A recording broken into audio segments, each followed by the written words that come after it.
கைகளை உயர்த்தி ஒரு விசை கூட ஹல்லேலூயா. 51வது சங்கீதம், சங்கீதம் 51:18. 51வது சங்கீதம் 18வது வசனத்தை வாசிக்க கேட்கலாம். சீயோனுக்கு உமது பிரியத்தின்படி நன்மை செய்யும். சீயோனுக்கு உமது பிரியத்தின்படி நன்மை செய்யும். எருசலேமின் மதில்களை, எருசலேமின் மதில்களை கட்டுவீராக, கட்டுவீராக. கைகளை உயர்த்தி ஹல்லேலூயா. இன்று பேசும்படி பரிசுத்த ஆவியானவர் கடந்த சில நாட்களுக்கு முன்பதாக தந்த வார்த்தை, எருசலேமின் மதில்களை கட்டுவீராக. சீயோன் தேவன் விரும்பி தெரிந்தெடுத்தது. எருசலேம் தேவனுடைய நகரம், அதாவது தேவன் வாசம் பண்ணுகிற இடம். ஆவிக்குரிய கண்ணோட்டத்தோடு சொல்ல வேண்டுமானால், தேவன் யாரை விரும்பி தெரிந்தெடுத்து வாசம் பண்ணுகிறாரோ அவர்களை குறித்து சொல்லப்பட்ட காரியம். நன்றாய் கவனமாய் கேளுங்கள். ஆவியானவர் நிச்சயமாய் ஒவ்வொருவரோடும் பேசுவார் என்பதிலே சந்தேகமில்லை. எப்பொழுதும் சொல்வதை போல சொல்லுகிறேன், ஒரு பிரசங்கமாய் கேட்கறதுனால ஒரு பிரயோஜனம் கிடையாது. கர்த்தர் இன்னைக்கு என் கூட என்ன சொல்ல விரும்புகிறார், இந்த எதிர்பார்ப்போடு தாகத்தோடு வாஞ்சையோடு நாம் கர்த்தருடைய சமூகத்தில் அமர்ந்து வார்த்தையை கேட்டார், இந்த வார்த்தை நம்முடைய வாழ்க்கையில் நிச்சயமாய் கிரியை செய்யும். அதுல எந்த மாற்றமும் சந்தேகமும் கிடையாது. உமது பிரியத்தின்படி, தேவன் பிரியப்படுகிறது தேவ பிள்ளைகள் எல்லாருமே நன்றாய் இருக்க வேண்டும், வளமாய் இருக்க வேண்டும், ஆசீர்வாதமாய் இருக்க வேண்டும். இஸ்ரவேலை ஆசீர்வதிப்பதே கர்த்தருக்கு பிரியம். அப்ப நாம ஆசீர்வாதமாய் இருப்பதுதான் கர்த்தருக்கு பிரியம். ஆனால் ஏன் இன்னும் ஆசீர்வதிக்கப்படவில்லை என்பது ஒரு பெரிய கேள்விக்குறி. இந்த இடத்துல தான் தாவீது சொல்லுகிறார், மதில கட்டுங்கப்பா. நம்மை சுற்றிலும் தேவன் மதில்களை கட்டி எழுப்ப வேண்டும். சத்துரு மதிலை கட்டுகிறான் என்றால் நம்மை தடுக்கிறான் என்ற அர்த்தம். தேவன் மதிலை கட்டுகிறார் என்றால் நம்மை காக்கிறார் என்ற அர்த்தம். எருசலேமின் மதில்களை கட்டுவீராக.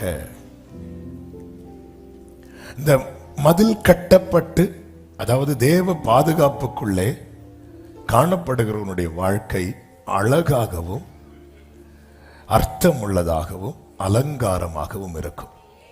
பிரகாசமாகவும் பிரயோஜனமானதாகவும் பயனுள்ளதாகவும் இருக்கும். தேவனுக்கு தம் பிரியமானவைகளை தேவன் நம்முடைய வாழ்க்கையிலே நடப்பித்து தம்முடைய நாமத்தை மகிமைப்படுத்த விரும்புகிறார். தேவனுக்கு பிரியமானதை நம்முடைய வாழ்க்கையிலே செய்வதின் அடையாளம்தான் தேவன் நமக்கு தருகிற வாக்குத்தத்தம். ஆபிரகாம் கேட்கவில்லை. ஆபிரகாமை ஆண்டவர் அழைத்து சொன்னார், ஈசாக்கை அழைத்து சொன்னார், யாக்கோபை அழைத்து சொன்னார், தாவீதை அழைத்து சொன்னார். வாக்குத்தத்தம் என்பது நாம் கேட்டு வாங்குகிறது அல்ல. வாக்குத்தத்தம் என்பது நம்மை கூப்பிட்டு தருவது. தேவன் நம்ம கிட்ட ஒண்ணு சொல்றாருன்னா புரிஞ்சுக்கோங்க, இதை தேவன் நம்மிடத்திலே செய்ய விரும்புகிறார். ஆமேன் சொல்லுங்க பார்க்கலாம். அதனாலதான் பல நேரத்துல நாம கேட்கிற வார்த்தைக்கும் நமக்கும் சம்பந்தமே இருக்காது. தேவன் நம்ம கிட்ட ஏன் இதை சொல்லணும்? எப்பொழுதுமே தாழ்மையா சொல்றேன். ஆண்டவர் பேசும்போது சில வசனங்களை காண்பிக்கும் போது, சில வார்த்தைகளை கேட்கும் போது உடனே அந்த வார்த்தையை சுதந்திரிக்க என்ன செய்வேன் அப்படின்னா, ஏன் இதை என்ன பார்க்க வைக்கணும், ஏன் இதை என்ன கேட்க வைக்கணும், ஏன் இதை என்ன படிக்க வைக்கணும்? அப்ப இந்த வார்த்தையை கர்த்தர் என்னோடு தான் பேசுகிறார். கர்த்தர் அப்படியே வார்த்தையின் மூலமா இம்மட்டும் வாழ வைத்துக் கொண்டிருக்கிறார். சபையே நீங்க வார்த்தையில வாழணும். ஆமென். மனுஷன் அப்பத்தினால் மாத்திரம் அல்ல, தேவனுடைய வாயிலிருந்து புறப்படுகிற ஒவ்வொரு வார்த்தையினாலும் பிழைப்பான். அப்ப வார்த்தையை கர்த்தர் என்ன செய்கிறார்? விதைக்கிறார். மார்க்கு சுவிசேஷம் 4வது அதிகாரம் 4:15 வசனங்களிலே ஆண்டவராகிய இயேசு கிறிஸ்து இப்படி சொல்லுகிறார், அவன் விதைக்கையில் சில விதை, 4வது வசனம், சில விதைகள் வழி அருகே விளைந்தது. வழி அருகே விழுந்தது.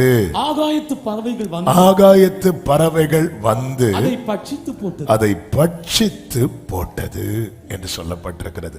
இதை இயேசு விவரித்து சொல்லும் போது அதனுடைய 15வது வசனத்திலே இப்படி வசனத்தை சொல்லப்பட்டிருக்கிறது. கேட்டவுடனே வசனத்தை கேட்டவுடனே சாத்தான் வந்து அவர்கள் இருதயங்களில் விதைக்கப்பட்ட வசனத்தை எடுத்து போடுகிறான்.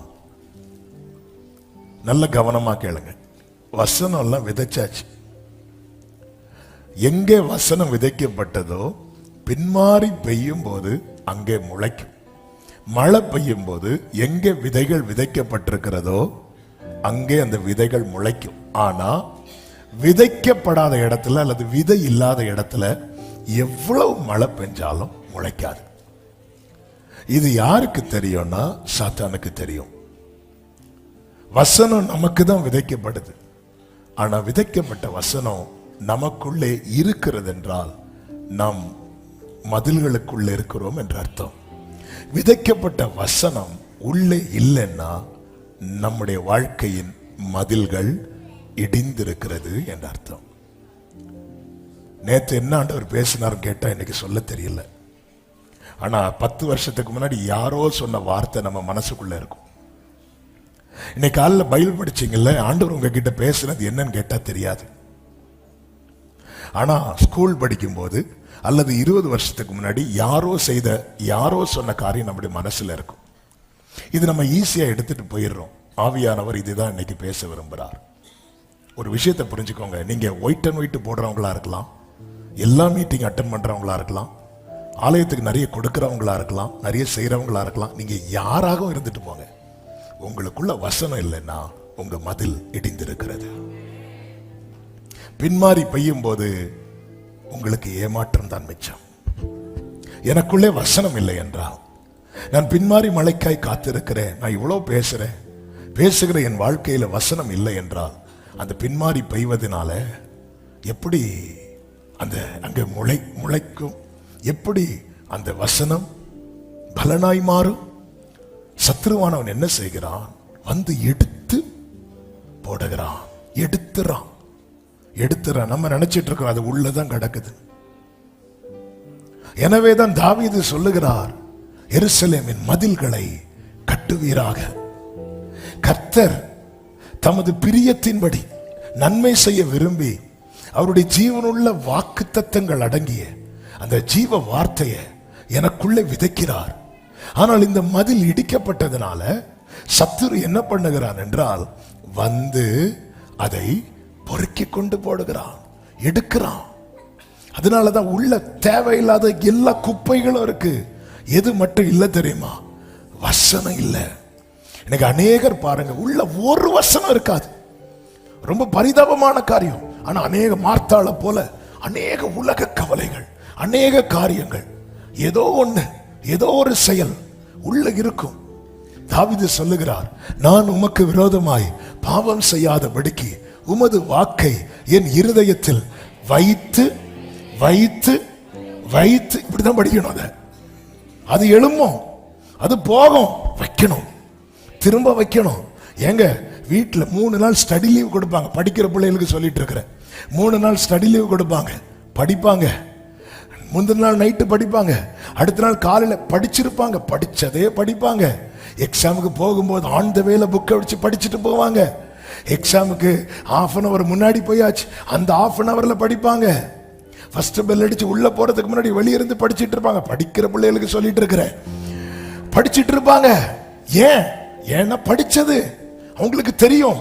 ஆனாலும் அதை வைக்கிறாங்க. ஏன்னா எனக்குள்ள வசனம் இருக்குன்னா தெரியும். இந்த மண்பாண்டம் பலவீனம் உள்ளது, ஆனா இதுக்குள்ள இருக்கிற பொக்கிஷம். இன்னும் துதிப்பே, இன்னும் போற்றுவே, இன்னும் ஆராதிப்பே. இன்னைக்கு சிலருக்கு படிச்ச அதிகாரத்தை திரும்ப படிக்க கஷ்டம். படிச்ச அதிகாரத்தை திரும்ப படிக்க கஷ்டம். வசனத்தை படிக்கணும், வசனத்தை பார்க்கணும், திரும்ப குடும்பத்துக்கு ஒரு வார்த்தை பேசிட்டுனா, வசனம் எழுதுறதுக்குன்னு சர்ச்சுக்கு நீங்க எடுத்துட்டு வரணும் நான் சொல்லல, உங்களுக்கு பர்சனலா வசனம் எழுதுறதுக்குன்னு ஒரு நோட் வச்சிருக்கிறீங்களா? வேற எதையுமே சத்துரு கை வைக்க மாட்டாங்க. அவனுக்கு தெரியும் நீ இப்படியே போறது மேட்டர் கிடையாது, நீ வசனம் நிறைவேறிட்டுன்னு அவனுக்கு தாங்க முடியாது. ஏன்னா ஆண்டவர் கொடுக்கிற ஏதாவது ஒரு வாக்குத்தத்தம், சின்ன வாக்குத்தத்தம் சொல்ல முடியுமா? ஏதாவது ஒரு வாக்குத்தத்தம், வேதத்தில் ஆயிரக்கணக்கான வாக்குத்தத்தங்கள் இருக்கிறது, ஏதாவது ஒரு வாக்குத்தத்தத்தை இது ரொம்ப சிம்பிளான வாக்குத்தத்தம் ஒண்ணு சொல்ல முடியுமா? ஏன் முடியாது தெரியுமா? போட்டவருடைய சிங்காசனம் வானத்தில் இருக்கிறது. ஏதாவது ஒரு வாக்கு, நம்ம பிள்ளைகளுக்கு சாக்லேட் வாங்கி கொடுப்போம், முட்டாய் வாங்கி நம்ம கொடுக்கறதுல சின்ன வாக்குத்தத்தம், அதே நம்மளால செய்ய முடியல. ஆண்டவர் இத்தனை ஆதியாகும் முதல் வெளிப்படுத்தின வரை இத்தனை வாக்குத்தத்தங்கள் எழுதியிருக்கிறாரே, நம்ம கிட்ட பேசுறாருல ஒரு வாக்குத்தத்தம், இது சின்னது இது பெருசுன்னு சொல்ல முடியுமா? ஒவ்வொன்றுமே ஹெவியானது. அதனாலதான் சத்துரு என்ன பண்றான் தெரியுமா? அதை அப்படியே எடுக்கிறான். அவன் எடுக்கிறதுக்கு ரீசன் என்ன? மதில் இல்லை, மதில் இல்லை. யோபுவின் புஸ்தகம் 1வது அதிகாரத்திலே 7வது வசனத்திலே 6-7 வசனங்களிலே சாத்தான் எல்லா இடத்திலையும் சுத்திட்டு கர்த்தருடைய சமூகத்திலே வந்து நிற்கிறான். வேதம் சொல்லுகிறது, சாத்தானும் அவர்கள் நடுவிலே வந்து நின்றான். கர்த்தர் சாத்தானை பார்த்து எங்கே இருந்து வருகிறாய் என்றார். கேட்கிறார், நீ எங்கே இருந்து வருகிறார்? கர்த்தர் யார்கிட்ட கேட்கிறார்? கேட்பார் எங்க இருந்து வர அப்படின்னு கேட்டார். உடனே அவன் சொல்றான், பூமி எங்கும் உலாவி அதில் சுற்றி திரிந்து வருகிறேன் என்ற. நல்ல கவனிங்க, பூமியில அந்த இப்போ எத்தனை ஏறக்குறைய 600 கோடி ஜனங்கள் இருக்காங்கன்னு நினைக்கிறேன் இல்ல? அந்த டைம்ல எத்தனை கோடி இருந்திருப்பாங்க? கோடி இருந்திருக்க மாட்டாங்க, லட்சங்கள் இருந்திருப்பாங்க இல்ல? லட்சங்கள் இருந்திருப்பாங்க. அப்போ இத்தனை லட்சங்கள் இருக்கிற இடத்துல ஆண்டவர் கேட்கிறாரு. யோபு பத்தி சாத்தான் பேசவே இல்லை. என்ன அடுத்து சொல்றேன், ஆண்டவர் கேட்கிறாரு 8வது வசனத்துல. நான் சொல்ற வசனம் மட்டும் வாசிங்க, நேரம் போகிறதுனால.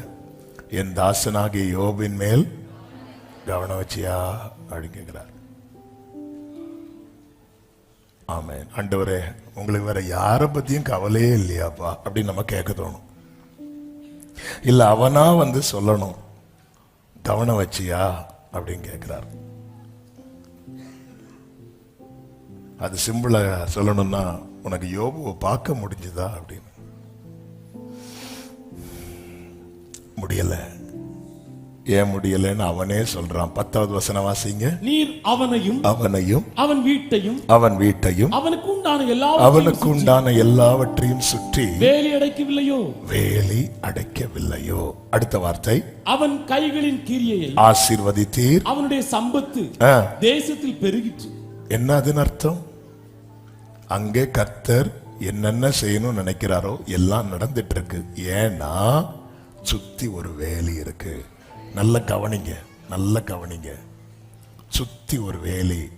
இந்த வேலிக்குள்ள என்ன நடக்குது, என்ன இருக்குதுன்னு ஒண்ணுமே யாருக்கு தெரியலன்னா, அதாவது பொதுவாகவே நார்மலான ஏரியாவை யாரும் மைண்ட் பண்ண மாட்டாங்க. ஒரு இடத்துல காம்பவுண்ட் கட்டுறாங்கனால எல்லாரும் பார்ப்பாங்க. அதுவும் காம்பவுண்ட் உயர்த்தி கட்டுனா, நேத்து வர அந்த இடம் சும்மா தான் இருந்திருக்கும், யாரும் பார்க்க மாட்டாங்க. அந்த இடத்துல திடீர்னு காம்பவுண்ட் கட்டுறாங்க, அதுவும் உயர்த்தி கட்டுறாங்கனாலே இன்னும் தூதி வண்டி இப்படி போகும். அந்த இடத்துல மட்டும் ஸ்பீட் பிரேக்கர்ல வேணும்னு தூக்கி என்ன பார்ப்பாங்க. அதுவும் தெரியலன்னு வைங்களேன், ரூமர்ஸ் ஸ்ப்ரெட் ஆகும். சில வீடுலாம் பார்த்தீங்கன்னா எரிகோவை விட பெருசா காம்பவுண்ட் போட்டிருப்பாங்க. கொஞ்சம் ஒரு 2-3 வாரத்துல ரூமர்ஸ், வதந்தி பரம்பாரம். இது யாருக்கு வீடு தெரியுமா? கடைசி வேற ஓனர் யாருன்னே தெரியாது. ஆனா 1 மாசத்துல 5 பேரை ஓனர் ஆக்கிடுவாங்க. இது இன்னாருக்கு வீடு, அது அவங்க வீடு, இது இவங்க வீடு. ஏன்னா உள்ள என்ன நடக்குன்னு தெரியல. இதுதான் சாத்தான் செய்யறான். அவன் சும்மாவா உத்தமத்துல இருக்கிறான், நீர் அவன அம்பாட்டுக்கு சொல்றான். ஏன்னா ஒண்ணு அவனுக்கு பண்ண முடியல. எதுவுமே பண்ண முடியல, ஏன்னா சுத்தி மதில் இருக்கு. இப்ப கவனிங்க, அவன் சொல்லுகிற வார்த்தையை கேளுங்கள். அதனுடைய 11வது வசனத்தை வாசியுங்கள். ஆனாலும் உம்முடைய கையை நீட்டி அவனுக்கு உண்டானவை எல்லாம் தொடுவீரானால். இப்ப என்ன சொல்றான்?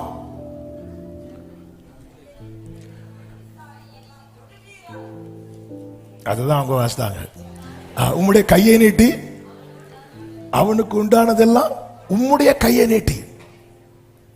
அதன் அர்த்தம் என்ன? சாத்தானுக்கு தொட முடியல.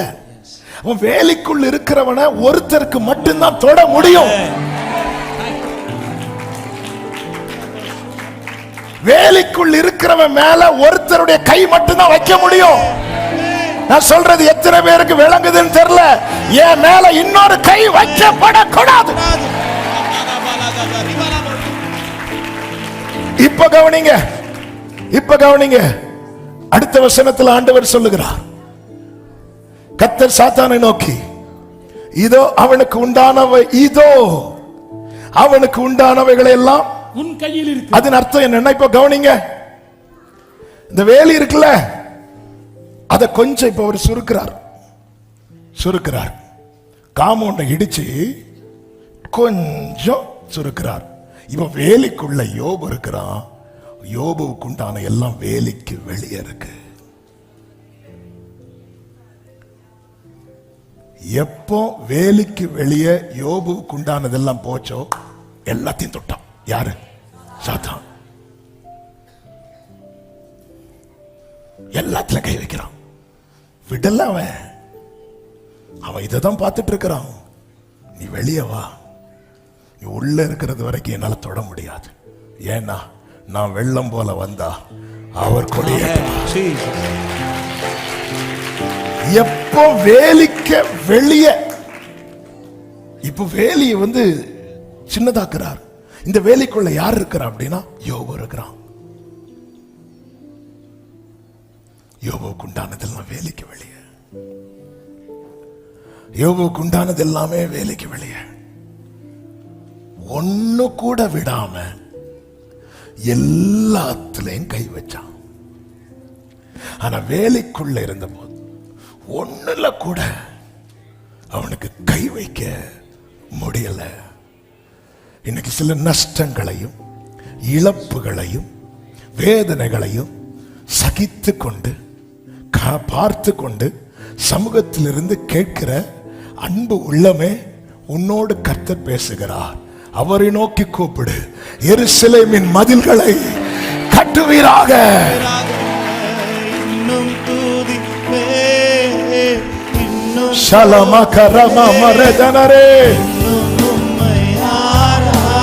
சத்தத்தை உயர்த்தி ஆமே.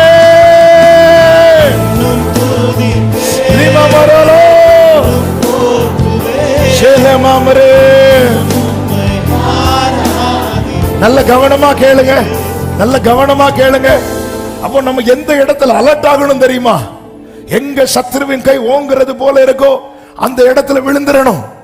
ஆண்டவரே மதில கட்டுங்க, மதில கட்டுங்க.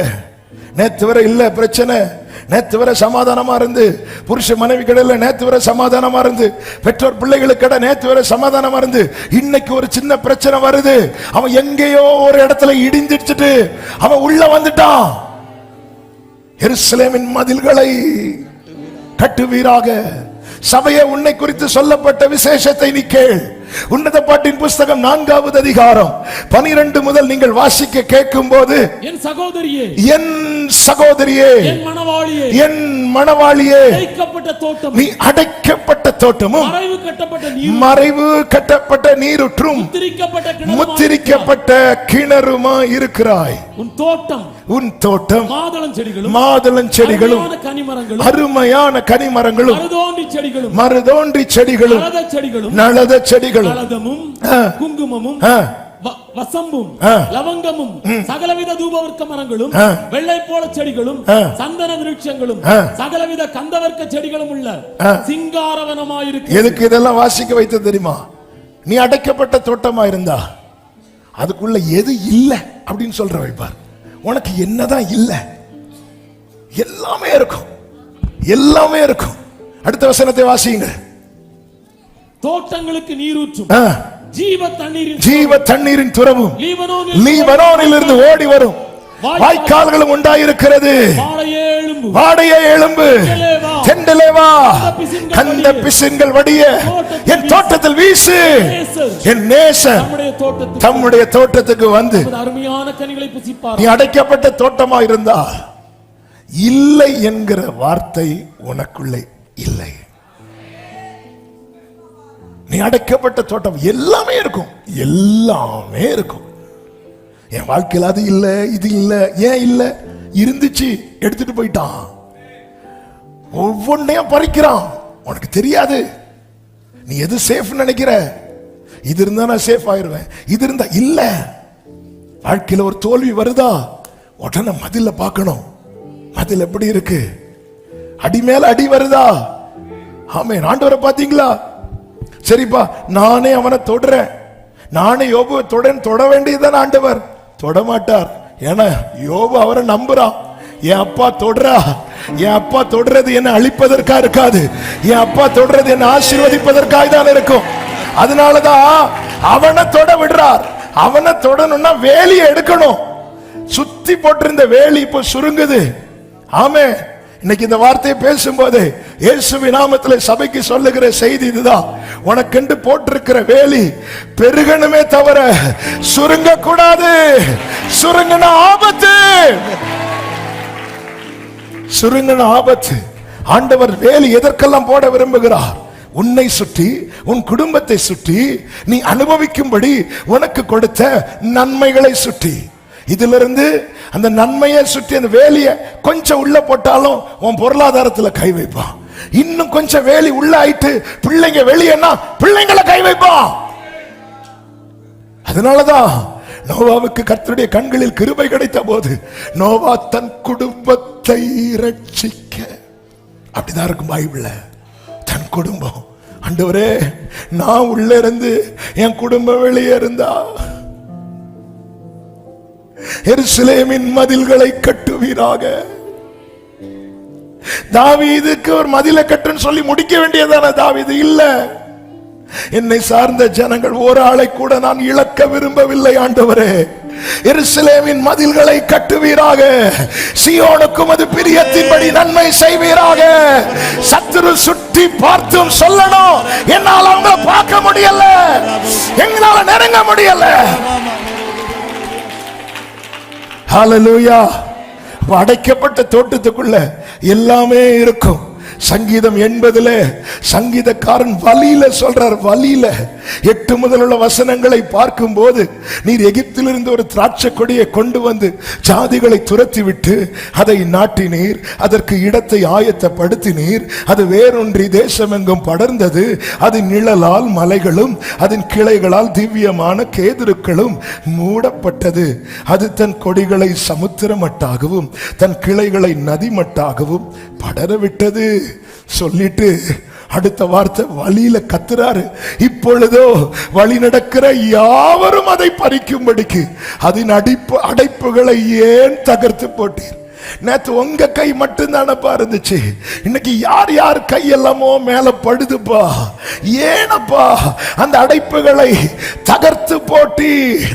காட்டு பன்றிகள், ஆமே ஹல்லேலூயா, அதை உழுது போடுகிறதே, வெளியின் மிருகங்கள் அதை மேய்ந்து போடுகிறதே.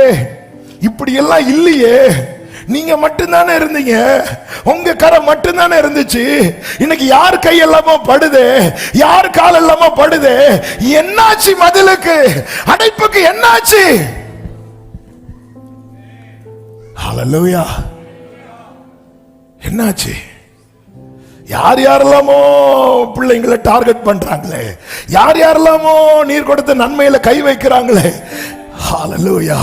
நேத்து நீங்க மட்டும் தானப்பா, நீங்க தானப்பா கொண்டு வந்தீங்க, நீங்க தானப்பா நாட்டுனீங்க. கர்த்தர் ஒருவரே அவனை வழி நடத்தினார், அந்நிய தேவன் அவரோடு இருந்ததில்லை. இதுதானப்பா எங்க சாட்சி. இன்னைக்கு யாரெல்லாம வந்துட்டு போறாங்களே, அடைப்புகளை ஏப்பா எடுத்தீங்க? அடைப்புகள் என்னாச்சு? உன் பாதுகாவல் நீ இருக்க வீட்டில் இல்ல, உன் பாதுகாவல் உன் வேலையில் இல்ல, உன் பாதுகாவல் உனக்கு இருக்கிற பணத்தில் அல்ல, உன் பாதுகாவல் அவருடைய சட்டையின் கீழே.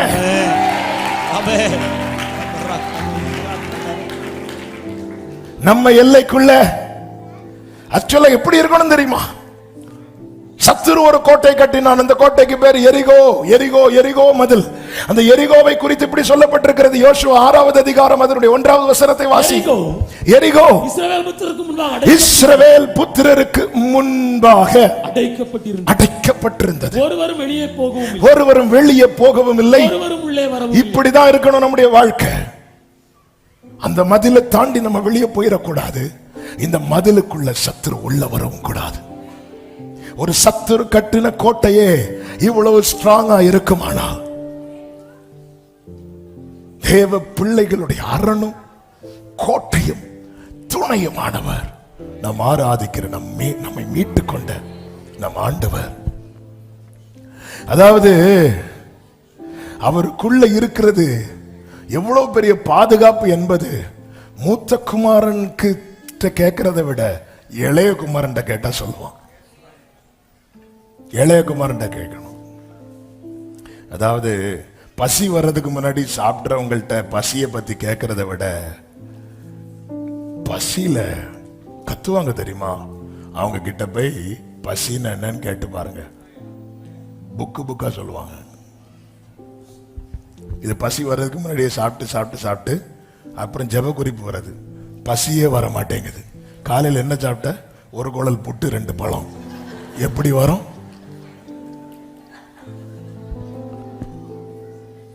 சிலர் சாப்பிட்டுட்டு சொல்லுவாங்க, இனி 2 மணிக்கூர் எனக்கு ஒண்ணுமே வேண்டாம். நமக்கு தெரியல. தாவீது சொல்றாரு, நான் விழிக்கும் போது, அந்த வசனம் இல்ல, அதனால நான் சொல்ல விடுங்க. நான் விழிக்கும் போது இன்னமும் மண்டையிலே இருக்கிறேன்.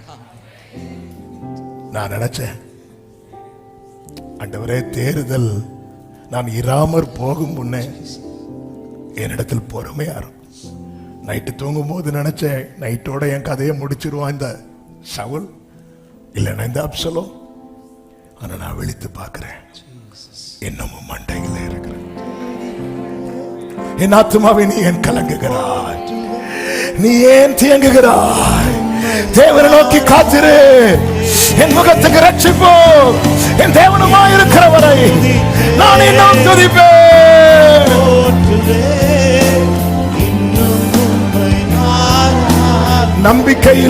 நம்பிக்கையாவுமே இழந்தாலும் நம்பிக்கையாவுமே இழந்தாலும் ஆமே எல்லாமே முடிந்தது என்றாவே க்ளோரி நம்பிக்கையா. பாடுங்க, எல்லாம் சேர்ந்து பாடுங்க, யாரும் சும்மா இருக்க கூடாது. வலது கையை உயர்த்தி என் கல்லறையின்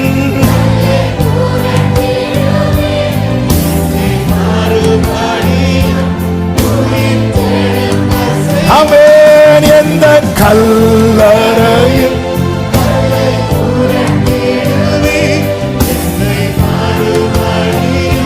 கைகளை உயர்த்தி சத்தமாய் சமய ஒரே சத்தமாய் இன்னும் துதிப்பே.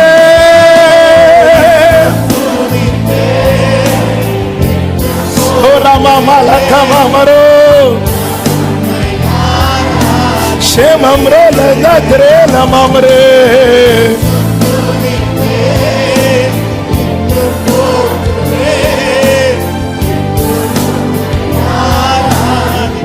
நெகேமியா 1வது அதிகாரம் அர்த்தசஷ்டா ராஜாவின் அரண்மனையிலே நெகேமியா ஒரு நல்ல பொசிஷன்ல இருக்கிறான். அதனுடைய 2-3 வசனங்களை வாசிக்கும் போது, என் சகோதரர்கள் ஒருவனாகிய ஆனான் வேறே சில மனுஷரும் யூதாவிலிருந்து வந்தார்கள். அவர்களிடத்தில் எருசலேமின் செய்தியை விசாரித்தேன். அதற்கு அவர்கள் சிறையிருப்பில் மீந்திருக்கிறவர்கள் அந்த தேசத்திலே மகா தீங்கையும் நிந்தையும் அனுபவிக்கிறார்கள். எருசலேமின் அலங்கம் இடிப்பட்டதும் அதன் வாசல்கள் அக்கினியால் சுட்டெரிக்கப்பட்டதும் என்றார்கள். இப்போ நியூஸ் வருது, எருசலேமுக்குள்ள என்ன வந்துட்டு தெரியுமா? நிந்தையும் தீங்கு வந்துட்டு. எப்படி வந்துச்சு? என மதில் இடிஞ்சிட்டு. நம்முடைய எல்லைக்குள்ளே நிந்தை, தீங்கு, நஷ்டம், கஷ்டம், வேதனை இவைகள் வரும்போது ஒரு தேவ பிள்ளை அலர்ட் ஆயிரணும். நம்ம மதில சரி பண்றதுக்கு பதில் வேற என்னெல்லாமோ பண்ணிட்டு இருக்கிறோம். நம்ம என்ன பண்ணாலும் ஆமென், டோர் ஓபன்ல இருந்தா கொசு உள்ள வரதான் செய்யும். நிந்தை எப்படி உள்ள வந்துச்சு? நேத்து வர நிந்தை இல்லையே, நேத்து வர தீங்கு இல்லையே, இது எப்படி உள்ள வந்துச்சு? மதில் இடிஞ்சிட்டு. மதில் இடிஞ்சிட்டுன்னா என்னெல்லாமோ உள்ள வந்துருங்க.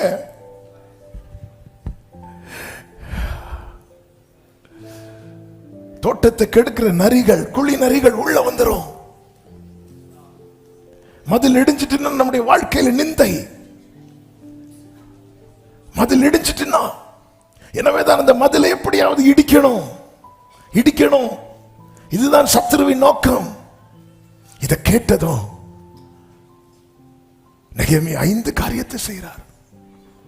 அந்த 5 காரியம் தான் அடுத்த வசனத்தில் சொல்லப்பட்டிருக்கிறது.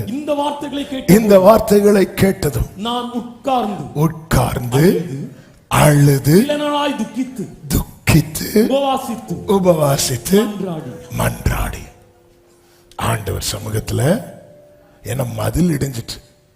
மதில் இடிஞ்சா எது எது வரக்கூடாதுன்னு நினைக்கிறோமோ அது எல்லாமே உள்ள வந்துடும். உள்ள வந்துட்டுன்னா அந்த வலி வந்து பெரிய வலி. எது தோல்வியே வரக்கூடாதுன்னு நினைப்போம், தோல்வி வந்துடும். சிலது நம்ம என்ன நடக்கக்கூடாதுன்னு நினைப்போமோ அது நடக்கும் போதுதான் நம்மளால தாங்கவே முடியாது. பிரசங்கம் பண்றதெல்லாம் ஈஸி, ஆனா நம்முடைய வாழ்க்கையில நடக்கக்கூடாதது ஒண்ணு நடக்கும் போது நம்ம உடஞ்சி இருந்துருவோம். இப்போ நெகேமியா சேஃபா இருக்கிறார். ஏன்னா ராஜாவின் அரண்மனையில அவருக்கு கொடுக்கப்பட்ட பொசிஷன் என்பது ஒரு கவர்னரோட பொசிஷன் வச்சுக்கோங்களேன். ஏன்னா ராஜா பக்கத்துல நின்று சர்வ் பண்ணணும். அப்படிப்பட்ட அவங்களோட தலைவனாகவே இருக்கிறான் நெகேமியா. அதனாலதான் அவன் சொன்ன 4 பேர் கேட்கிறாங்க. ஆனா அதல்ல, இப்ப நான் உத்தரவாதம் எடுத்தே ஆகணும். என மதில் இடிக்கப்பட்டது. அவன் உத்தரவாதம் எடுக்க அவன் செய்த முதல் காரியம் என்ன தெரியுமா? உட்கார்ந்துட்டான், சமூகத்துல உட்கார்ந்துட்டான். தேவ சமூகத்துல உட்காரணும். யோபுவின் வாழ்க்கையில சத்துரு எல்லாம் கை வைத்த பிறகு யோபு என்ன செய்தார் தெரியுமா? 2வது அதிகாரம் 8வது வசனத்திலே சொல்லப்பட்டிருக்கிறது. அவன் ஒரு ஓட்டை எடுத்து தன்னை சுரண்டி கொண்டு சாம்பலில் உட்கார்ந்தான். மதில கெட்டாம வேற என்ன கொண்டு வச்சாலும் நாளைக்கு சத்துரு வந்து என்ன செய்வான்? தேவ சமூகத்தில் உட்காரணும். நல்ல கவனமா கேளுங்க. நாம உட்காரும் போது சத்துருவுக்கு ரொம்ப சிரிப்பா இருக்கும். ஆனா ஒரு தேவ பிள்ளை தேவ சமூகத்தில் இடிஞ்சு போய் உட்கார்ந்துட்டானா அவன் கண்டிப்பாக கட்டி எழுப்பப்படுவான். ஆமே.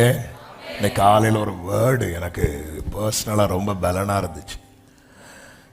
யோபு உட்கார்ந்தார்.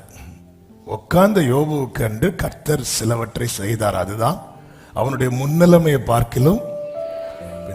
இது சாத்தானுக்கு ஒருவேளை முன்னமே தெரிஞ்சிருந்துன்னு வைங்கள, நம்ம இவனை கை வச்சா இவன்கிட்ட என்னெல்லாம் நஷ்டம் ஆகுதோ அது அவனுக்கு 2 மடங்கா கிடைக்கிறது மட்டும் இல்ல, இவன் ஆயுசு சீக்கிரம் முடியாது, இவன் 4 தலைமுறையை பார்த்துட்டு தான் போவான்னு மட்டும் சாத்தானுக்கு தெரிஞ்சிருந்தா அவன் கை வச்சிருப்பானா?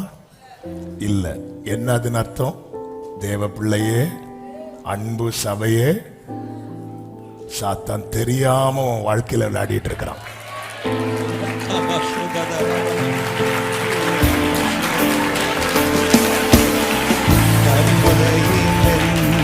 தெரியாம விளையாடுற ஆளு தெரியாம விளையாடுறான்.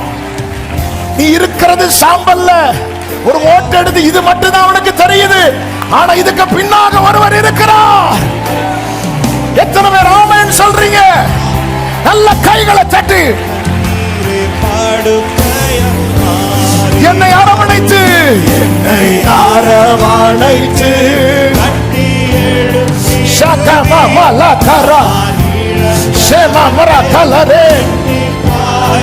என்னை அரவணைத்து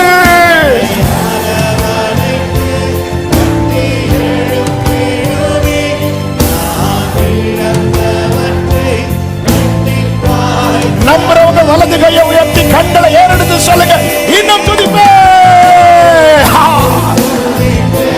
ஜீசஸ்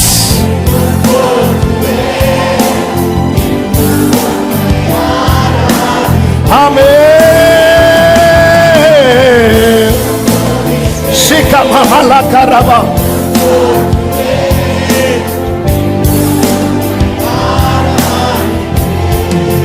அவன் தெரியாம விளையாடுறான், தெரியாம விளையாடுறான். தெரிஞ்ச வந்திருக்க மாட்டான், தெரிஞ்ச வந்திருக்க மாட்டான். தெரியாம சத்துரு விளையாடுறான், தெரிந்தவர் சும்மா இருக்கிறார். ஹல்லேலூயா, ஆமென். தெரியாம விளையாடுறான்.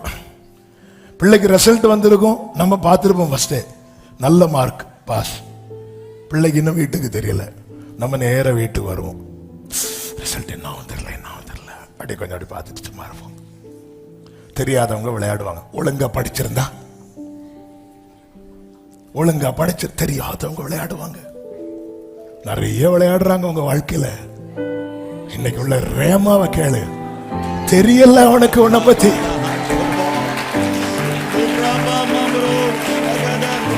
என்னோட தான் பேசுறார், நிச்சயம் உள்ளவங்க சும்மா இருக்க மாட்டாங்க.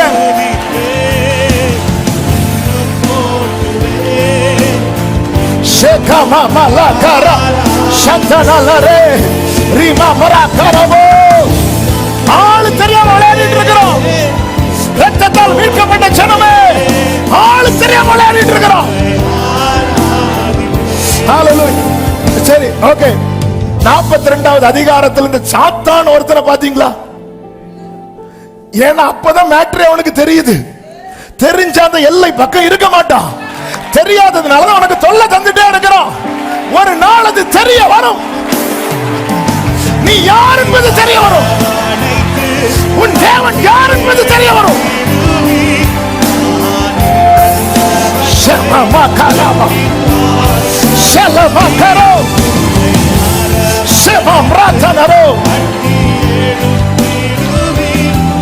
ஆமென், ஆமென். மீகா தீர்க்க தரிசன புஸ்தகம் 4வது அதிகாரம் 11, 12, 13 வசனங்களிலே சீயோன் தீட்டுப்படுவாளாக. வாசிங்க, எங்கள் கண் அவளை காண்பதாக என்று சொல்லி அநேக ஜாதியார் உனக்கு விரோதமாய் கூடியிருக்கிறார்கள். நிறைய பேர் கூடியிருக்கிறாங்க. சீயோன் தீட்டுப்படுவாளாக. அவ எப்படி எழும்புறான் நாங்களும், அவன் எப்படி பாஸ் ஆகிறான் நாங்களும். அநேக ஜாதி ஆளு தெரியாம விளையாடுறாங்க. உனக்கு கொடுத்த கிரயம் என்னன்னு தெரியுமா? உனக்கு கொடுத்த கிரயம் என்னன்னு தெரியுமா? சபை ஆளு தெரியாம விளையாடுறான். உன்னை தொடுகிறவன்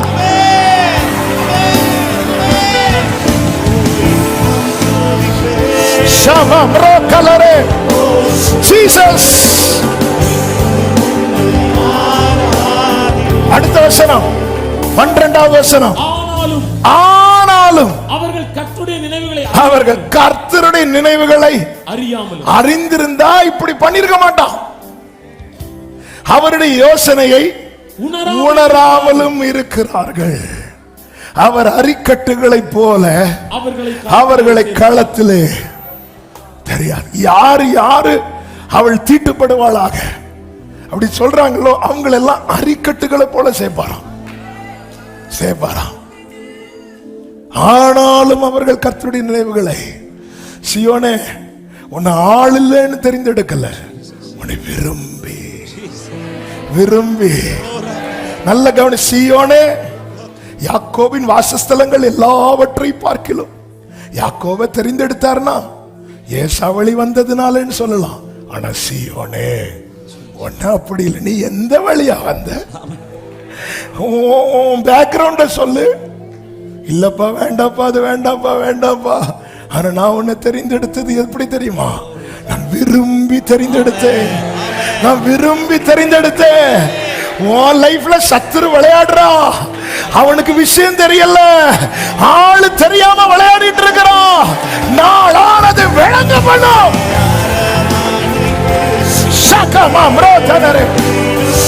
ஆமென் சொல்றவங்க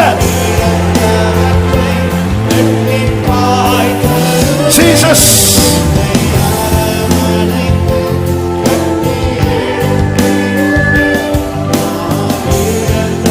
Glory Jesus. Amen. Amen. Hallelujah. உட்கார்ந்து மதில் கட்டப்படணும். உத்தரவாதம் எடுக்கிற நெகேமியாக்கள் தேவை. உத்தரவாதம் எடுக்கிறவர்கள். கட்டுறதுக்கு 1000 பேர் வந்துருவாங்க. 2வது அதிகாரத்தில் நீங்க பாத்தீங்கன்னா நிறைய பேர் நாங்களும் எழுந்து கட்டுவோம் வந்துடுறாங்க. ஆனா உத்தரவாதம் எடுக்கணும், காரியத்தை உள்வாங்கணும், தேவ சமூகத்தில் விழணும். அதற்கு தான் ஆட்கள் தேவை. ஹல்லேலூயா. இவர்கள் உட்கார்ந்து, இவன் உட்கார்ந்து, நெகேமியா உட்கார்ந்து அடுத்து என்ன செய்கிறானா? அழுது துக்கித்து. அதை நான் சேர்த்து சொல், துக்கத்தோடு அவன் அந்த துக்கத்தை எடுக்கிறான். துக்கத்தை எடுக்கிறான், துக்கத்தோடு அழுறான். இன்னொரு சத்தியத்தை கேளுங்கள். ஆகார் என்ன சொல்லி அழுதா? பிள்ளை சாகிறதை. இது நம்பிக்கையின் அழுகையா, நம்பிக்கையற்ற அழுகையா? என்ன டக்குன்னு சொல்லுங்க. நம்பிக்கையற்ற அழுக. எனக்கு ஆவியானவர் ஒரு காரியத்தை காண்பித்து தந்தா. நம்பிக்கையற்ற அழுக நீ சொல்ற, அவ பிள்ளை செத்த பிறகு அழல, சாகிறதுக்கு முன்னாடி அழுதா. இப்படி கண்ணீர் வடி. இந்த துக்கத்தை எடுக்கணும். அதாவது அவ பிள்ளை செத்தா எப்படி அழுவாளோ அப்படி அந்த பிள்ளை சாகிறதுக்கு முன்னாடி அழுதா. பிள்ளை சாகல. இதான் துக்கத்தை உள்வாங்கிறது. முடிஞ்சதுக்கு அப்புறம் எங்க அழுறதுக்குன்னு ஒரு காலம் இருக்கு. பிள்ளை ஃபெயிண்ட் ஆகி கிடக்குறான், தளர்ந்து கிடக்குறான். அவ கண்ணுக்கு எப்படி தெரியுமா? அவ செத்து கிடக்குறான். அப்போ எப்படி அழுவா? அப்படி அழுறா, அப்படி அழுறா. மதில் கட்டணும், அது அப்புறம் பார்த்துக்கலாம். நான் அழுகிற அழுகையினால எனக்கு பிரயோஜனம் இல்லைன்னா இந்த கண்ணீரின் பள்ளத்தாக்கி எனக்கு தோல்வியே. அவ என்ன சொல்லி என் பிள்ளை சாகிறத நான் பார்க்க மாட்டேன். பார்க்கல, பார்க்க விடல, பார்க்க விடல ஆண்டவர், பார்க்க விடல. இப்படி இந்த துக்கத்தை உள்வாங்கணும். பிள்ளைகிட்ட என்ன சொல்லிட்டு போயிருப்பா? மக்களே இங்க இரு, நான் போய் தண்ணி எடுத்துட்டு வரேன்.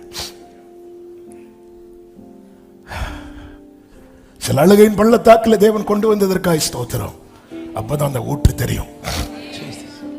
அதனால வாழ்க்கையில தேவன் நடத்துகிற பாதைகளை குறித்து கலங்காதே. ஒரு நாளில் ஜெபித்து இந்த வேத பகுதியை தியானித்த போது ஆண்டவர் இந்த ஊற்றை எப்போ திறந்திருப்பார், ஊற்றை எப்போ திறந்திருப்பார். ஏன்னா ஊற்று திறக்கப்பட்டது அல்லவா?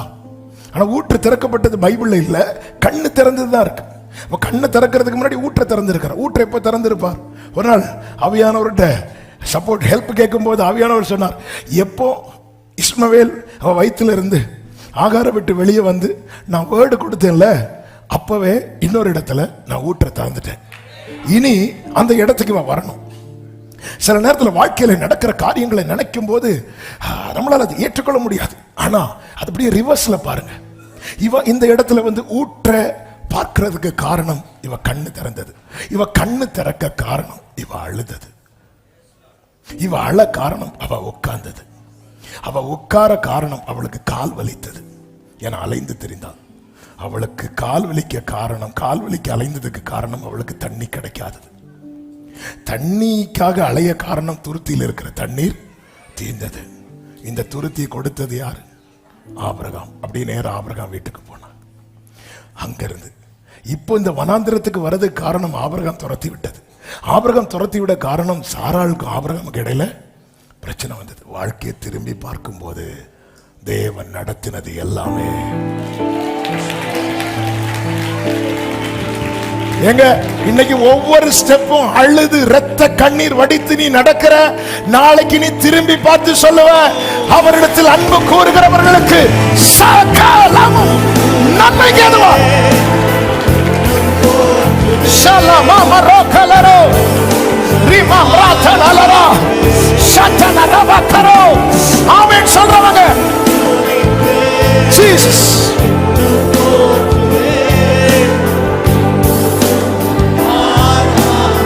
சபையே, எருசலேமை நோக்கி எருசலேம்ல சிலுவையை சுமந்து நடந்து கொண்டு போகும்போது உங்களுக்காக உங்க பிள்ளைகளுக்காக அழுங்கன்னா, எல்லாம் முடிஞ்ச பிறகு அழுது ஒரு பிரயோஜனம் இல்ல. நீ அழு. யோசேப்பு மரித்த செய்தி வருகிறது. யாக்கோபு இருந்து அழுதுட்டு இருக்கிறான். யோசேப்பு மரிக்கல, ஆனா அப்படி ஒரு நியூஸ் வந்துட்டு இப்பொழுது பென்யமீனையும் கூட்டிட்டு போன நிக்கிறாங்க. யாக்கோபு சொல்றார், இல்ல நான் தரமாட்டேன், நான் ஆல்ரெடி ஒருத்தனை இழந்துட்டேன், இன்னொருத்தனை நான் இழக்க மாட்டேன். இல்ல வேற வழியே இல்லை, கூட்டிட்டு போய் தான் ஆகணும். அப்படி சொல்லும் போது இந்த யாக்கோபு பென்யமீனை கிஸ் பண்ணிட்டு சகோதரர்களோடு அனுப்பும் போது ஒரு வார்த்தையை சொல்லுவார். ஆதியாகமம் 43:14. அந்த மனிதன் அங்கிருக்கிற உங்கள் மற்ற சகோதரனையும் பென்யமீனையும் உங்களுடனே அனுப்பிவிடும்படிக்கு சர்வ வல்லமையுள்ள தேவன் அவன் சமூகத்தில் உங்களுக்கு இரக்கம் கிடைக்க பண்ணுவாராக. நானோ பிள்ளையற்று போனவனை போல், நான் எப்படி இருக்க போறேன் தெரியுமா? பிள்ளையற்று போனவனை போல இருப்பேன் என்றான். பென்யமீனுக்கு இன்னும் ஒன்னும் ஆகல. அவனை பொறுத்த வரைக்கும் யோசேப்புக்கு எல்லாம் ஆயிட்டு, ஆனா பென்யமீனுக்கு ஒன்னும் ஆகல. ஆனா யோசேப்புக்காக எப்படி துக்கம் எடுக்கிறானோ அப்படி. ஏன்னா என் லைஃப்ல இனி ஒரு இழப்ப நான் பார்க்க கூடாது. இதுதான் உத்தரவாதம். இனி நான் நஷ்டத்தை பார்த்துட்டேன், துன்பத்தை பார்த்துட்டேன், வேதனையை பார்த்துட்டேன், இழப்பை பார்த்துட்டேன். நான் எங்க கோட்டை விட்டேன்னு எனக்கு தெரியாது. ஆனா இனி ஒரு இழப்ப நான் பார்க்க கூடாது. நான் பிள்ளையற்று போனவனை போல இருப்பேன். உட்கார்ந்தா உலகம் சந்தோஷப்படும் போது தம்மோடு இருக்கும்படி வந்த சீஷர்களை பார்த்து சொன்னார், நீங்க துக்கப்படுவீர்கள். சொல்லிட்டு திரும்பி போகல. ஆனாலும் உங்கள் துக்கம், சில காரியங்களை குறித்து பாரம் எடுத்து துக்கப்படுகிற உள்ளமே, இந்த வார்த்தை உனக்கான தீர்க்க தரிசன வார்த்தை. உங்கள் துக்கம் சந்தோஷமாக ஜீசஸ். ஆமென். இழந்தவற்றை பிரியமானவர்களே நல்ல கவனமா கேளுங்க. சில சேஞ்சஸ் தெரியுதா பிள்ளைங்க கிட்ட? துக்கப்படுங்கள். யார்கிட்டயும் இல்ல, சமூகத்துல பிள்ளைங்க கிட்ட. ஐயோ இது தெரியல, இது வரல, கேரக்டர் சேஞ்ச் ஆகுது. அது திருத்திக்கலாம், திருத்தல முடியாது. அவர் கை வைக்கணும், வேற யாரும் கை வச்சிடக்கூடாது. அவர் கை வச்சா முச்செடிக்கு பதில் தேவதார் விருட்சம் முளைக்கும். நேத்து வர பிள்ளை எனக்கு கீழ்படித்து இன்னைக்கு சின்ன சேஞ்ச் தெரியுதா? சின்ன சேஞ்ச் தெரிஞ்சாலே பெரிய துக்கப்படு. பென்யமீனுக்கு ஒன்னாகல, அங்க ராஜ மரியாதை கிடைக்குது. யோசேப்புக்கு அப்படி இல்ல. யோசேப்பை நான் விட்டுட்டேன். ஆனா பென்யமீனுக்காக அட்வான்ஸா துக்கப்படுறான். நம்ம குடும்ப நிலைமை நம்ம கண்ணுக்கு முன்னாடி தாங்க. நம்ம ஃபேமிலி இருக்கு, நம்ம பிள்ளைங்க இருக்கு. நம்ம அழுறது யாருக்கு தெரிய வேண்டாம். பென்யமீன் கிட்ட வச்சு அழல. ஆனா யூதா கிட்ட ஹேண்ட் ஓவர் பண்ணும்போது யூதாட்ட சொல்றாரு, நான் எப்படி இருப்பேன் தெரியுமா? பிள்ளையற்றவளை போல இருப்பேன். அழணும். ஏன்னா நம்ம எல்லைக்குள்ள சத்துருவின் கால் வைக்க கூடாது. துக்கம் எடுக்கணும். நாம் அழலைன்னா யாருங்க அழுவா நம்ம பிள்ளைகளுக்காக?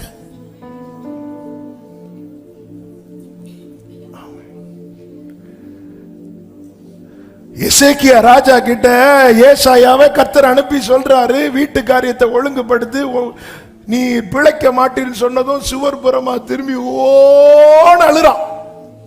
அழுது 15 வருஷத்தை வாங்கிட்டான். 15 வருஷத்தை வாங்கிட்டு அந்த 15 வருஷத்துல ஆண்டவருக்கு பிரியமில்லாத காரியத்தை எல்லாம் செய்யும் போது, ஆனால் ஆண்டவர் பிராமிஸ் பண்ணிட்டார்ல 15 வருஷம், அதனால அதுல கை வைக்காம திருப்பி தீர்க்கதரிசியை அனுப்பி சொல்றாரு, ஓ நாட்கள்ல சமாதானம் இருக்கும், ஆனா உன் பிள்ளை கதை கஷ்டம்பா. அப்படி சொன்னதும் அவன் ஓன்னு அழுவான்னு பார்த்தா அவன் சொல்றான், என் நாட்கள்ல நல்லா தானே இருக்கு. என்ன தகப்பனுங்க, இப்படிப்பட்ட தகப்பன் மாறா பெற்றோரா இருக்கிறோமா? இங்க வார்னிங் வருது, எசேக்கியாவே உன் காரியத்துக்காக எவ்வளவு அழ முடியுமோ அழுதியே. உன் பிள்ளை மனாசே காரியத்துக்காக நீ அன்னைக்கே துக்கப்பட்டிருந்தா அந்த பிள்ளை சேஃபா இருப்பான்ல. என் நாட்கள்ல சமாதானம் நான் இருக்கிறது வரைக்கும் இருந்துட்டு போவேன். அதுக்கப்புறம் அவன் ஆச்சு, அவ ஆச்சு, அவன் பாடாச்சு. கர்த்தர் நிறுத்தி விட்டு கேட்பார். சில நேரத்தில் நமக்கு நம்ம பிள்ளைங்களை பிடிக்காம வந்து சவுலுக்கு வந்து யோனத்தான பிடிக்காது. பிடிக்கும், என்ன பிடிக்காதுன்னா இவரை விட அவன் நல்லா பண்ண பிடிக்காது. யோனத்தான் ஒரு பெரிய ரட்சிப்பை நடத்திட்டு வருவார். இவங்க அதுக்காக இருந்து ஒரே உபவாசமா இருக்கும். அங்க எல்லா கதையை முடிச்சுட்டு வந்துட்டு நிற்கும் போது இவர் உடனே அது யாரு பண்ண, அவன் சாகணும். யாரு? என் அப்பாவை மிஞ்சி பண்ணிட்டான்ல, உடனே மனசு என்ன சொல்லுது, சாகணும். ஆனா தாவீதை பாருங்க, சாலமோனை பிளஸ் பண்ணும்போது, இங்க வரப்பா, நான் அது செய்யணும்னு நினைச்சேன், என்னால முடியல, ஆனா ஒன்ன வச்சு ஆண்டவர் செய்ய வைப்பா. பிள்ளைங்களை பெருசா பாருங்க, பெருசான விக்கிரகமா இல்ல, கர்த்தர் தந்த சுதந்திரம். பிள்ளைங்க கிட்ட ஏதாவது சேஞ்சஸ் தெரியுதுன்னா துக்கப்படணும். ஏன்னா மதில் எங்கேயோ இடிஞ்சிட்டு, மதில் இடிஞ்சிட்டு அவர் தான் அடிக்கணும்னால அவர் தான் அடிக்கணும். ஆமென். 2 தட்டு அவர் கொடுக்கட்டும், அவர் கொடுக்கட்டும். ஆனா வேற யாரா தட்டுனா, யாக்கோபு தொடைய அவர் தொட்டு சுளுக்கிச்சு, அவர் தொடலைன்னா ஏசா கை வச்சிருப்பான். ஏசா கை வச்சா யாக்கோபு பிளேட்ல ஆடு இருந்தது மாதிரி ஏசா பிளேட்ல யாக்கோபு இருப்பான். இப்படி ஏதாவது மிச்சம் இருக்குமா? இல்ல இல்ல இல்ல. அதனாலதான் எரேமியா சொல்றாரு, கர்த்தாவே என்னை தண்டியும் மட்டாய் தண்டியும். அது ஆங்கிலத்தில் எப்படி தெரியுமா? Oh lord correct me, correct me, correct பண்ணுங்க. இன்னொரு ஆள், இந்த வேலிக்குள்ள வைக்கப்பட்டவனுடைய குறைய சத்துருவுக்கு பார்க்கவே முடியாது. அதனால அவன் நிறைய ரூமர்ஸ் ஸ்ப்ரெட் பண்ணிட்டே இருப்பான். அதை பத்தி நீ கவலைப்படாத, நிறைய சொல்லிட்டே இருப்பான். அது ஏன் தெரியுமா? அவங்க எப்படி தெரியுமா? இப்ப நிறைய சொல்லட்டும், எரிஞ்சு சொல்லட்டும். ஆனா நீ அவருக்குள்ள இருக்கிற. ஆனா வேலி எடுக்கப்பட்டா, அதனாலதான் செபிக்கணும், கேட்கணும், புலம்பணும், அழணும். பிள்ளைகளுக்காக உத்தரவாதம் எடுக்கணும். நீ உன் பிள்ளைகளையும் இஸ்ரவேலுக்கு உண்டாகும் சமாதானத்தையும் காண்பாய். உன் பிள்ளைகள் கர்த்தரால் போதிக்கப்பட்டிருப்பார்கள். உன் பிள்ளைகளுடைய சமாதானம் பெரிதாயிருக்கும். பிள்ளைங்க நல்லா இருக்கிறாங்கப்பா, சமாதானம். இதுதாங்க ஒரு பெற்றோருக்கு ஆசீர்வாதமே. அதுக்குதான் மதில், எங்க மதில் இடியுது அங்க உட்கார்ந்துடணும். சேர்ந்து கெட்டுறதுக்கு 100 பேர் இருப்பாங்க. ஒரு கல்யாண ஃபங்க்ஷன் நடத்துங்க, 10 பேர் வந்து கூட நிப்பாங்க. ஆனா ஆரம்பிக்கிறதுக்கு நம்ம தனியா தான் நிக்கணும். எருசலேம் அலங்கத்தை கட்டுறதுக்கு ஆரம்பிக்கிறதுக்கு நெகேமியா மட்டும்தான் உண்டு. உட்கார்ந்து அழுது துக்கித்து உபவாசித்து மன்றாடி தனியா அழுறான். நீ தனியா அழும்போது புரிஞ்சுக்கோ, நீ தனியா அல்ல, நீயும் அவருமாக இருக்கிறாய். ஆமே, உன் காரியத்தில் கர்த்தர் இணைந்தார் என்று வைத்துக்கொள். அலங்கம் எப்படி இடிக்கப்பட்டால் அது திரும்ப எழும்போ, திரும்ப எழும்போ. என்னை எழும்ப பண்ணும் ஆண்டவர். ஹalleluya. எழும்ப பண்ணும் ஆண்டவர் என்னோடு இருப்பதா, நான் எழும்புவேன் அவர் பலத்தால். என்னை எழும்ப பண்ணும்.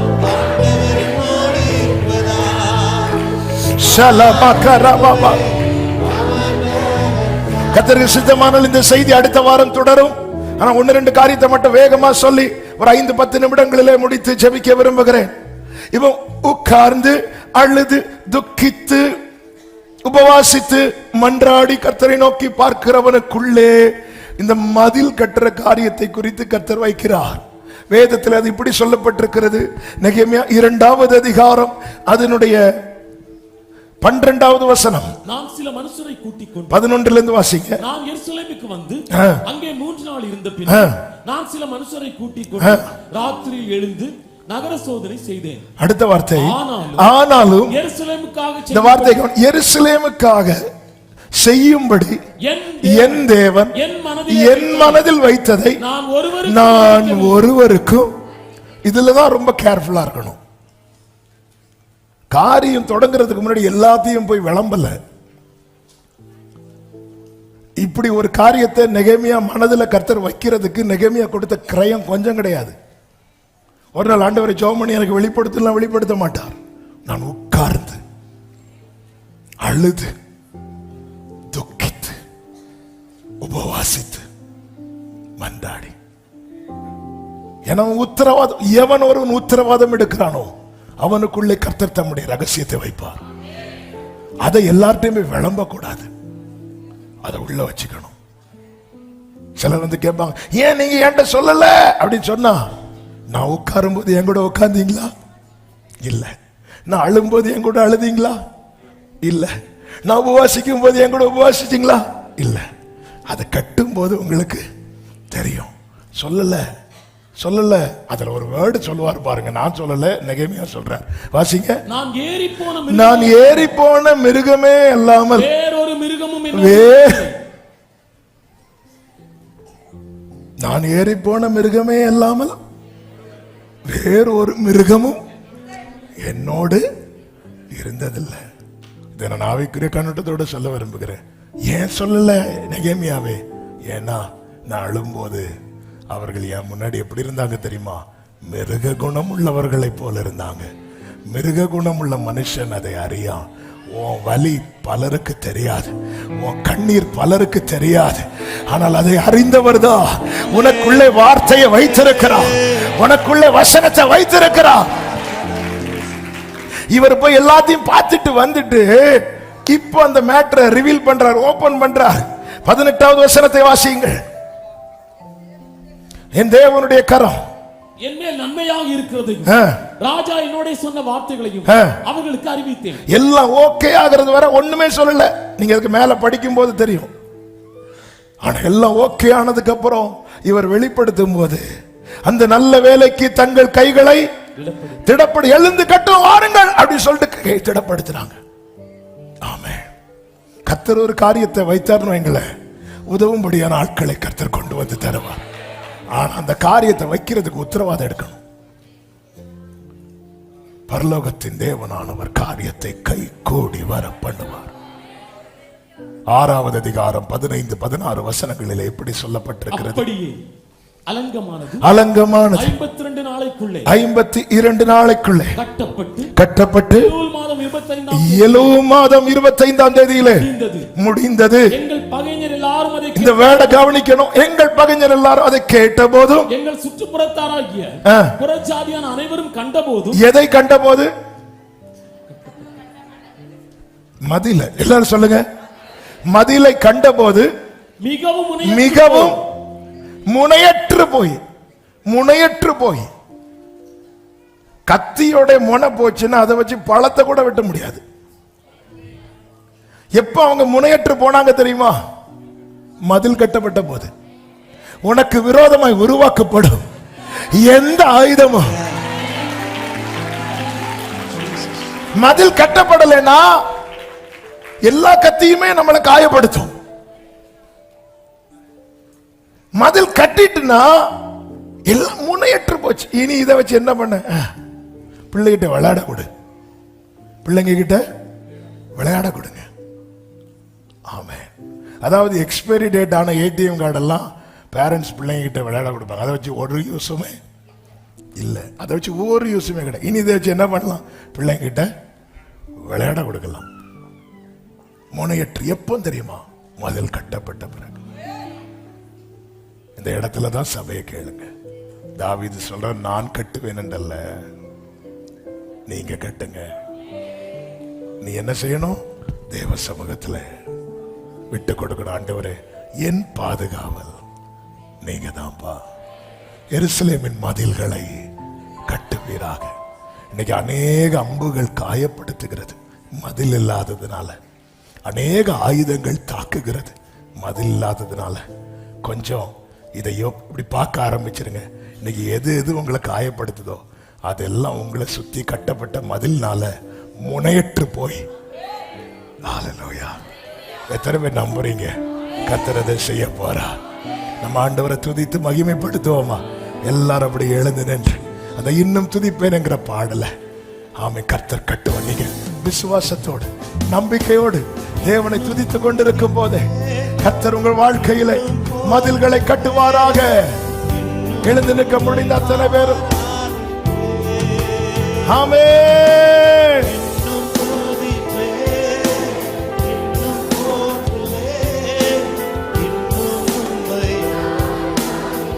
இன்னும் துதிப்பே, இன்னும் துதிப்பே, இன்னும் போற்றுவே, இன்னும் உம்மை சேர்த்து சொல்வோம். இன்னும் துதிப்பே, இன்னும் துதி, இன்னும் போற்றுவே, இன்னும் உம்மை. தனிமையின் எண்ணங்கள் சூழ்ந்தாலும், தனிமையின் எண்ணங்கள் சூழ்ந்தாலும், கண்ணீரே படுக்கையாய் மாறினாலும், தனிமையின் எண்ணங்கள் சூழ்ந்தாலும், கண்ணீரே படுக்கையா நம்பிக்கையோடு என்னை அரவணைத்து, என்னை அரவணைத்து கட்டி எழுப்பிடுவீர். நான் இழந்தவற்றை இரட்டிப்பாய் தருவீர். என்னை அரவணைத்து கட்டி எழுப்பிடுவீர். இழந்தவற்றை தருவீர். இன்னும் துதிப்பே, இன்னும் போற்றுவே, இன்னும் உம்மை.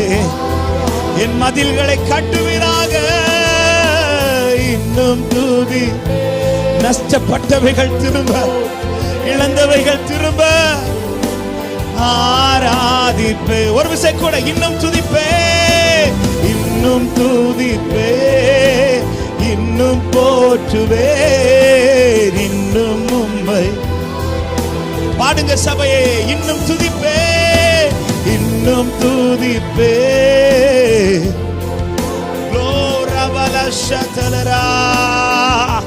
காரணம் சொல்லுவோம், அவர் நல்லவர், அவர் நல்லவர், வல்லவர், சர்வ வல்லவர். நல்லவர், வல்லவர், சர்வ பாடுவோம், வல்லவர், வல்லவர், வல்லவர், சர்வ வல்லவர். நல்லவர், வல்லவர், சர்வ வல்ல. இன்னும் துதிப்பேர், இன்னும் துதிப்பேர், இன்னும் போ. ஆண்டவரே, ஒவ்வொரு மதில்களும் திரும்ப கட்டப்படட்டும். எதுவும் இனி நாங்கள் இழந்துடக்கூடாதப்பா. இன்னும் துதி. ஓஹோ, உம்மையே. நல்ல கைகளை தட்டி என் மதில்களை கர்த்தர் கட்டுவிக்க போகிறார். நான் இழந்தவைகளை இரட்டிப்பாய் கர்த்தர் எனக்கு திரும்ப கொடுக்க போகிறார். இனி நான் ஒன்றும் இழந்து போகாதபடிக்கு, சத்துரு இனி கை வைக்காதபடிக்கு அவருடைய கரம் மட்டும் என்னை ஆளுகை செய்யத்தக்கதா என் மதில்கள் கர்த்தரால் கட்டப்படும், கர்த்தரால் கட்டப்படும். நம்புற தேவ பிள்ளைங்க ஆர்ப்பரிப்போட, விசுவாசத்தோட, நன்றியுள்ள இருதயத்தோட கர்த்தரை முன்னிறுத்துங்கள். கர்த்தருக்கு இடம் கொடுங்கள். கர்த்தருக்கு காமே, கர்த்தர் கட்ட இடம் கொடு. சபையே, உன் மதில்கள் கட்டப்படும், உன் மதில்கள் கட்டப்படும். சத்துரு எவைகளை இடித்தானோ எல்லாவற்றையும் ஒன்றும் குறைவிடாமல் நீ சகலவற்றையும் திருப்பிக் கொள்வார். நீ சகலவற்றையும் திருப்பிக் கொள்வார். லகரபலஷியலரதரே, we praise your holy. நாங்கள் நஷ்டப்பட்டது திரும்ப அப்படியே உங்க வலது கரத்தை உயர்த்தி இடது கரத்தை இருதயத்தில் வைத்து